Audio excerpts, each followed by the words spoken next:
Hello, this video will be going over problems from the classwork homework from symmetry topic in the overview of functions unit in Algebra 2. To recap, in order for a function to be even, all the degrees of the variables must be even.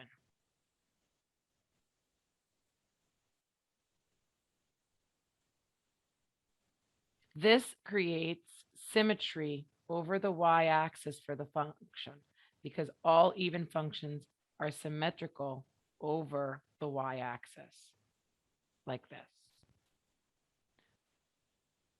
In order to be an odd function, all your degrees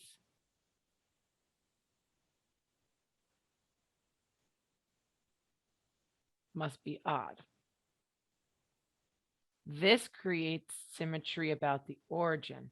So not only is the function symmetrical over the x-axis, but it is also symmetrical over the y-axis. You could see if we were to flip this function over x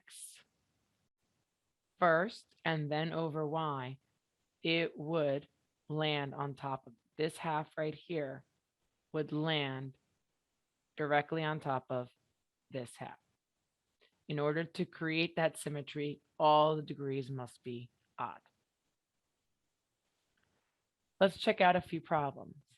Taking a look at number 247. If we look at each degree, x to the fifth, x cubed, and x, which is the same as x to the first power, we can see that all three degrees are odd. Therefore, this function is also odd.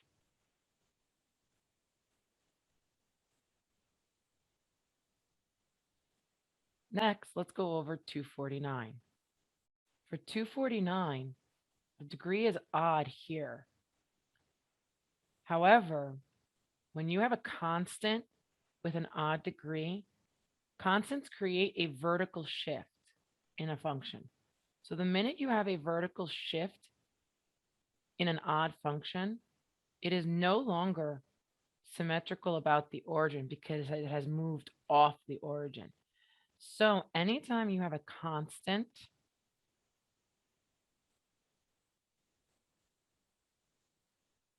with an odd degree, that ends up being a neither. It's not odd or even. Had there been no constant term here, and the problem just asked for 2x, that would have been an odd function. But because of that constant there, that created a vertical shift in the function, it became neither. Now, to note, a vertical shift in a even function is okay because even functions have symmetry over the y-axis. So it doesn't matter if the function is even over the y-axis, a vertical shift of the function would not change that symmetry when the function is even. So vertical shifts when all your degrees are even are okay and create an even function. Let's try a few of the graphs.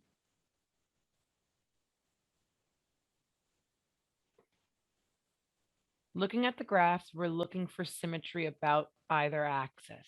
So taking a look at this graph, I can see that if I started over here on the left side and I took my left side of the graph and flipped it over the x-axis, it would look something like this.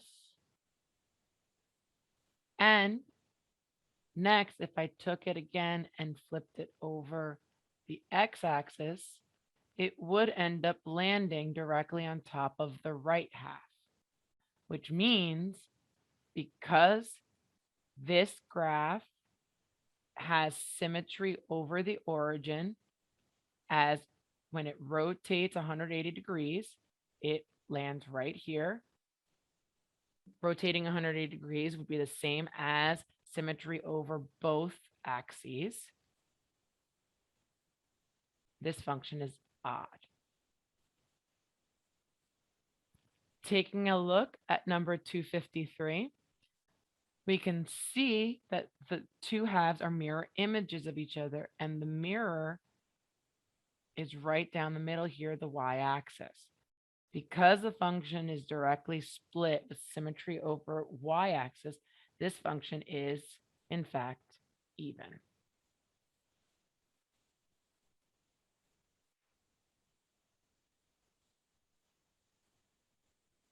Remember, not all functions have symmetry over y or over x, and therefore aren't even or odd.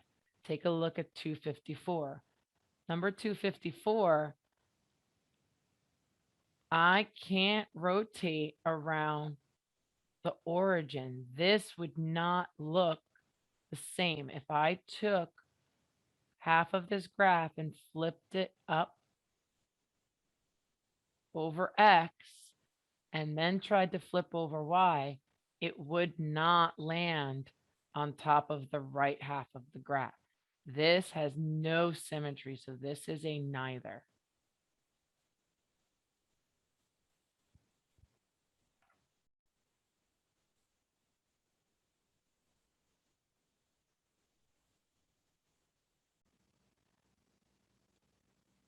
Let's go over one or two more from the homework section just to make sure we understand, and then we'll go from there.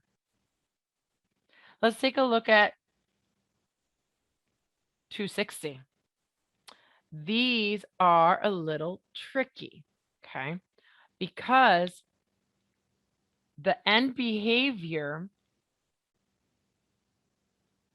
is not as clear. This one is going down, this one is going up. But remember, this function is going to continue on and on and on. In order to complete this problem, we have to extend our understanding of even and odd functions just a little bit, beyond the fact that their end behaviors are the same. Okay, let's take a look at why an even function is an even function off to the side here. If I have this function, the reason why this is even is because it has symmetry over the y-axis, making it an even function. So when we're looking to see if something is even or odd, we also aren't just looking at the end behaviors lining up. We're looking at whether or not the function has symmetry over the y-axis. Is it a mirror image of itself? So let's take a look here. If I drew a line over the y-axis and I took this side of the graph and I flipped it, would it look like what I see here? No, it wouldn't. So this is not even. So now we have to decide if it's an odd function. Well, odd functions, just like even functions, are flipped over the y-axis. Odd functions are flipped over the origin, which means they're rotated 180 degrees. Think of it as a flip over the y-axis and a flip over the x-axis. So if I took this half of the graph and I first flipped it over the x-axis, I would get something that looked like this. And then if I took it and flipped it over the y-axis next, the graph would land right on top of itself. So this is an odd function because it has symmetry over the y-axis and symmetry over the x-axis, both. Let's move on to the next one. In the next one, I can see that my graph has symmetry over the y-axis, which means all the x values on this side are repeated exactly on this side, but opposite, which means even function. That concludes the problem solving section for symmetry.